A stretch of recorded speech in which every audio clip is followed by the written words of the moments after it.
Welcome to MRR news.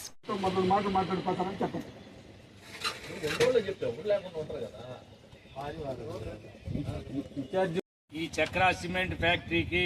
మొదటాల నుంచి CPI party ITC అండదండలు ఇస్తూనే ఉంది. ఎన్టీ రామారావు తొలిసారి ముఖ్యమంత్రి అయినప్పుడు కూడా ఈ ఫ్యాక్టరీని వాళ్లకున్న ఇష్యూస్తో మూసేయడం జరిగితే అప్పుడు ఇక్కడ ప్రజా డాక్టర్గా మా ఆదినారాయణ డాక్టర్ గారు వేములపల్లి శ్రీకృష్ణ గారిని తీసుకెళ్లి ఎన్టీ రామారావు గారితో మాట్లాడితే ఫస్ట్ ఎన్టీ రామారావు గారు ముఖ్యమంత్రిగా ఈ ఫ్యాక్టరీని తెరవటం కోసం ఇష్టపడకపోతే వాళ్ళ పిఏ గారు వచ్చి వేములపల్లి శ్రీకృష్ణ గారు చెయ్యెత్తి జైకొట్టు తెలుగోడు అనే పాటని ఢిల్లీకి వ్యతిరేకంగా పాడి మన పార్టీ అధికారంలోకి రావటానికి ఉపయోగపడిన పాటని రాసి పాడింది శ్రీకృష్ణ గారేనని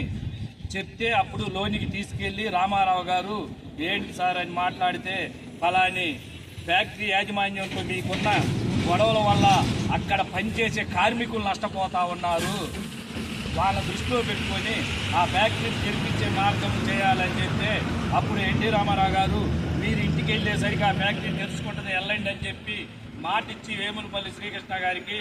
అదే పరంగా 2 రోజుల్లో ఫ్యాక్టరీ తెరిపించడం జరిగింది. ఆ తర్వాత కొన్ని రోజులు ఆ వర్కర్స్ని తీసివేస్తే కొంతమందిని 3 సంవత్సరాలు జీతాలు ఇవ్వకుండా ఆపితే కూడా అప్పుడు ఆదినారాయణ డాక్టర్ గారు చాలా మందితో చర్చలు జరిపి అప్పుడు కోయిల శివప్రసాద్ గారు మినిస్టర్గా ఉన్న కోయిల శివప్రసాద్ గారిని ఒకసారి తీసుకొచ్చి మాట్లాడిస్తే మీరు కాదు కదా చంద్రబాబు నాయుడు చెప్పిన ఎన్నని యాజమాన్యం అంటే ఆ తర్వాత ఆదినారాయణ డాక్టర్ గారు వేరే సోదరులతో వేరే వాళ్ళని పిలుచుకొచ్చి గట్టిగా మాట్లాడి సెటిల్ చేసి వాళ్ళని 3 సంవత్సరాల కింద తీసేసిన వాళ్ళు మళ్ళీ పార్టీలో పెట్టుకొని వాళ్ళకి 3 సంవత్సరాలు జీతాలు ఇప్పించి